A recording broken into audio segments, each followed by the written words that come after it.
This is a drawing of Gauvin, one of the Knights of the Round Table, from the Arthurian legend.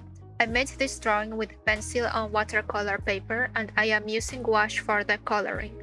I had previously painted King Arthur in the same style, with his name in the painting and with gouache as well.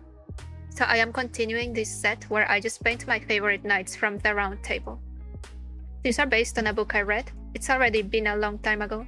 I read it last year. I forgot to make notes regarding the colors for most of them though, and sometimes in the book they don't really define what the knight looks like, but it's okay, this is just my interpretation. I gave Gauvin brown hair. I thought it would fit him well. I don't remember what his armor colors are supposed to be, or if they are even mentioned in the book, but from what I researched online it seems to be like a dark red and gold. I went with those colors then, or at least I tried.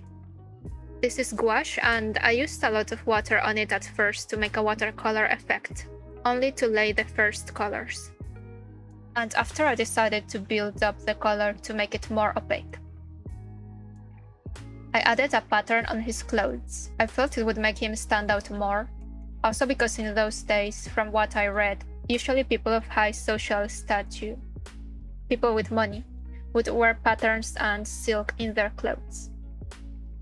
I made his armor gold to go with the colors of his coat of arms.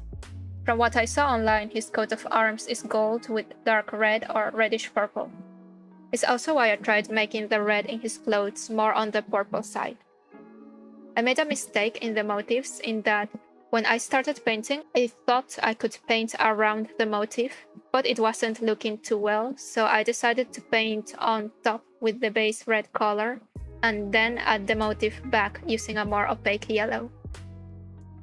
Since I want him to be very white, I left some of his skin color as the color of the paper, and I just focused on adding the shadows with the paint. Lately I've been trying to go for a more painterly look, but I don't think I accomplished that on this painting. I feel like most of it looks very paint by numbers, in that I know which color I want something to be, so I just apply that color. Maybe if I were more loose about the colors, it will give a better painterly look. I also think it's the edges. Since I know what color I want it to be, I don't really mix between on the painting. I just add the color and the shadows, if that makes sense. So for my next painting, which is a fan art of Gauvin from Apologistis Ace Attorney, I did try to go a bit more loose. I think it looks nicer that way. I posted in the community post tab since I can get a post faster than editing and recording a video. I still recorded it, so there will be a process video of that one too. It's just that it takes me a while to edit them. For my next Knight of the Round Table painting, I think I am doing Lancelot. And I would like to use a more painterly look, so it may look a bit different, even though they are meant to be from the same set. Oh well, I don't think it matters though. I don't think the art police is coming to get me for that. So what Gauvin is holding is a lance, and I added a flag as a decoration on it. Initially I wanted to add the two-headed eagle that was on his coat of arms, but it was looking a bit squashed, so I decided to change it and make a flowery pattern on it instead. I used blue on the pattern to match with his blue eyes. I also knew I wanted to add the same type of blue for the pattern of the letter G.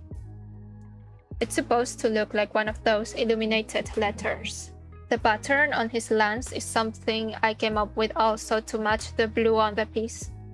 And it helps make the lance look much more interesting than just a regular piece of wood. It also works well since his armor doesn't have many details, it's mostly just a regular metal armor. So the letter G I also colored with gouache. I did all the color with gouache, and at the end I added the gold detail with the metallic watercolors that I have. And here is how it looks. I move it to show the way the gold watercolor turned out. I am happy with it, even though it's not as painterly as I would have wanted it to be.